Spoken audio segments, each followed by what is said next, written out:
Now, let's just remind ourselves that this is our Prime Minister saying this bill is incredibly divisive and unhelpful.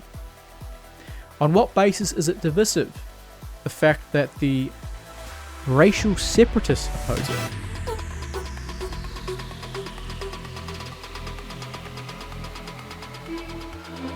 Prime Minister Christopher Luxon says the Treaty Principles Bill is not the number one issue for New Zealanders. Not the number one issue. Based on what polling, sir? What I would say is, even if it's not the number one issue, it should be one of the number one issues, if not the number one issue. The idea that treating everyone equally under the law isn't a huge issue for New Zealanders when the alternative is something very much different, I would say that's a pretty big deal. Prime Minister Christopher Luxon believes support for Act's Treaty Principles Bill doesn't reflect the views of all New Zealanders, as he again forced to explain National's position on the bill, this time to one of his party members. While on Newstalk ZB this morning, Luxon took a call from Michael, who identified himself as a National Party member, and questioned why Luxon had ruled out supporting Act's bill, claiming there was huge support for Act leader David Seymour's effort to redefine the treaty principles. And he's not wrong. The polling supports the idea that over 60%, I think it's about 66% of National Party members support, or at least people who said they would vote for the National Party, who support the bill. Before Luxon answered, ZB host Kerry Woodham challenged Michael on the level of support for the bill, acknowledging supporters might be vocal but not huge in number. Well, Kerry's obviously not looked at the polling either, and I understand it's only one poll, but it's still a poll. It's still so high in the level of support that is any other pollster really going to have a dramatically different take? Maybe it's as low as 50% in the National Party. Whip-de-doo. But the fact that the National Party have consistently maintained the position that they will not support it for like a year, and yet we're at a position where it seems that most people who support the National Party still support it, shows that National aren't necessarily in touch with their constituents. And I mean, that makes a lot of sense to me, because they are such a large party. They are very much, they don't really find themselves grounded in the in the views of the average New Zealander, at least in my experience, mingling with the odd person here and there from the party. But, you know, they often are at odds with their own membership. Luxon, reiterating National's intention to vote against the bill after it finished in select committee, argued most New Zealanders wanted the government to focus on addressing the high cost of living and to improve health and education services. He restated his views the bill was incredibly divisive and unhelpful. Seymour has maintained Luxon could change his mind and support the bill amid a public debate, something Luxon has rubbished. Now, let's just remind ourselves, so this is our Prime Minister saying, this bill is incredibly divisive and unhelpful. On what basis is it divisive? The fact that the racial separatists oppose it. Those who cozy up to the racial separatists oppose it. Yet he also claims it's unhelpful. In what way is preventing the racial separatists from getting their way unhelpful? Last I checked, that's the most helpful thing you can do, is to implement a policy or provide people the ability to vote in favour of really pushing the threat of racial separatism right down into the gutter. Because that is really what this is about here. We either have this referendum in 2026 and we give ourselves the opportunity to say, no, we do not want to grant a whole ethnic group different rights and duties simply because they are here first. We don't want that. We want everyone to be treated the same under the law, and we want the law to reflect that. We need the treaty to reflect that, because that was its purpose in the first place. We don't want to allow these unelected academics, ideologues, activist judges, and be them in the actual courts or the tribunal. We don't want them to be dictating the future of the country, because that means they're dictating to the legislature, to the executive. Last I checked, that's not exactly what you wanted when it comes to the separation of powers. Each each place has their role. Them dictating the understanding of a constitutional arrangement is not one of them. That really is something that we cannot tolerate. So what it says to me is Luxon is a puppet for those who want him to do whatever the hell he's told. He will maintain the position that it's incredibly divisive and unhelpful, no matter how ridiculous that position is.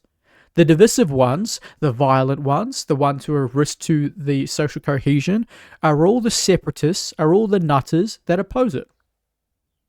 And they oppose it because, well, let's be real here, they gain to benefit from opposing it.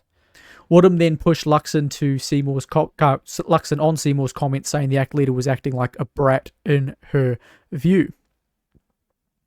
Luxon disagreed and said the bill was the number one issue for ACT supporters, but it was not a position shared by most New Zealanders, he believed. As a party, they have a constituency and people who think this is a very big issue. It's the number one issue for them. The reality is that's not the reality for New Zealanders. Luxon claimed the matter had not prompted him to encourage Seymour to tone down his language, saying there were a lot of conversations behind the scenes with all the parties, but they were done in a calm and coherent way.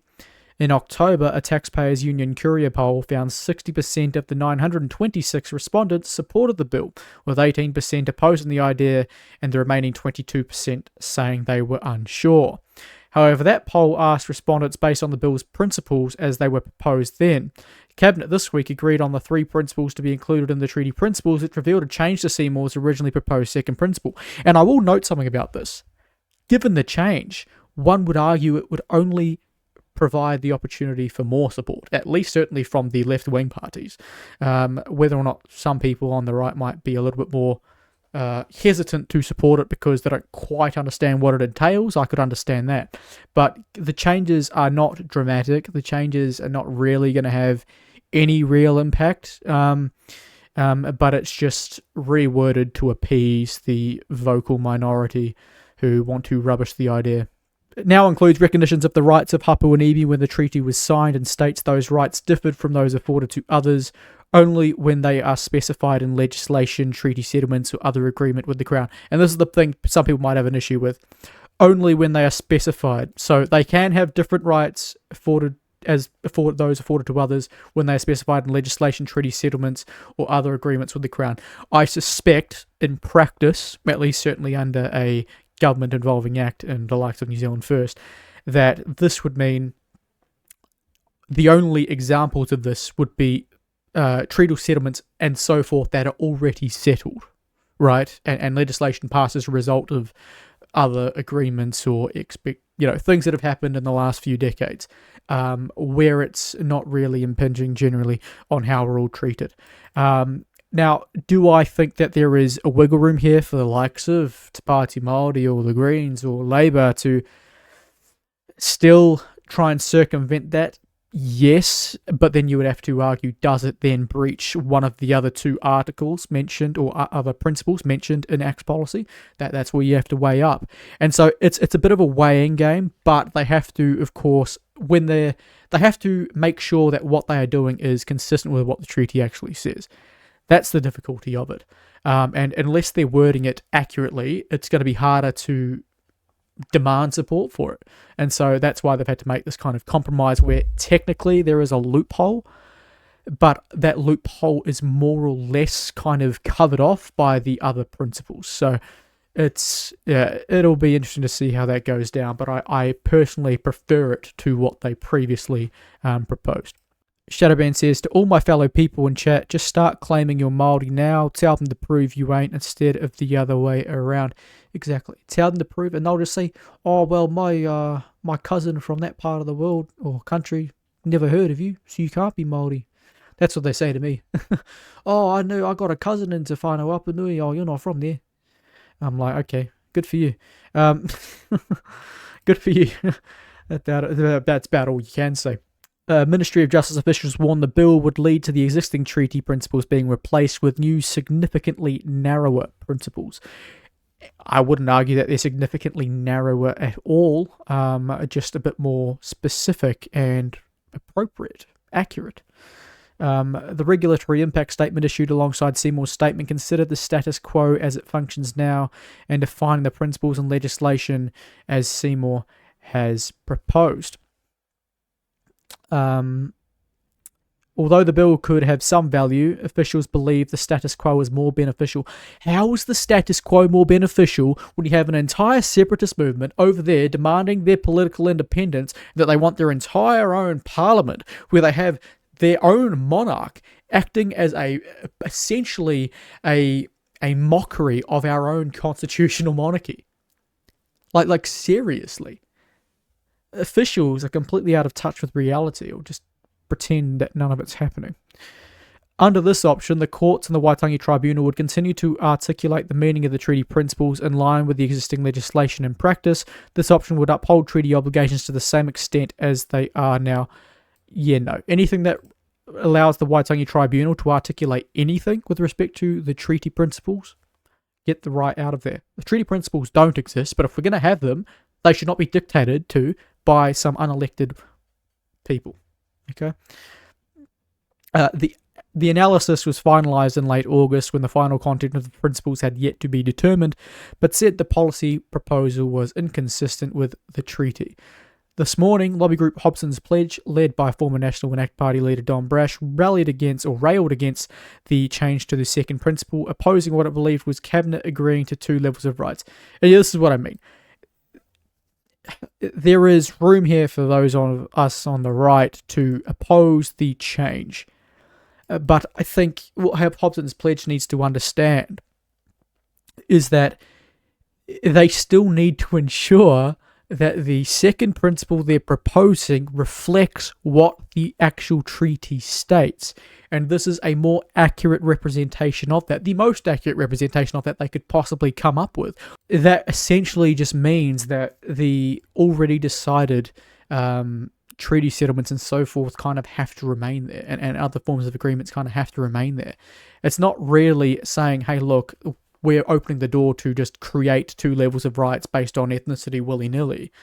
It's far more narrow than that, and it's certainly more complex than just it allows 2 levels of rights.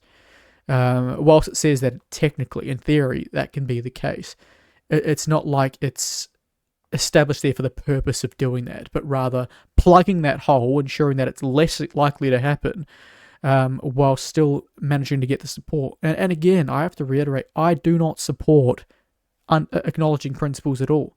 But even if we didn't acknowledge the existence of principles, all of a sudden would be in a position where the tribunal or others, they'll try and interpret the treaty any way they want to get what they want. They'll just say, this is what it means. So how do we come to a finalised understanding of what it means when the academics don't care what the government think? This group over here, this group over here, this group over here, they all share different views of what it means. Irrespective of which one's actually accurate, it doesn't matter. There's just going to be that constant conflict. So if you can entrench into law by way of referendum what we understand this to mean, that is the best way forward. So you could delete the treaty principles as well, but then you have to then replace that option with an understood and finalized meaning of it all. That would essentially do the exact same thing anyway, so you may as well just get behind this at this point.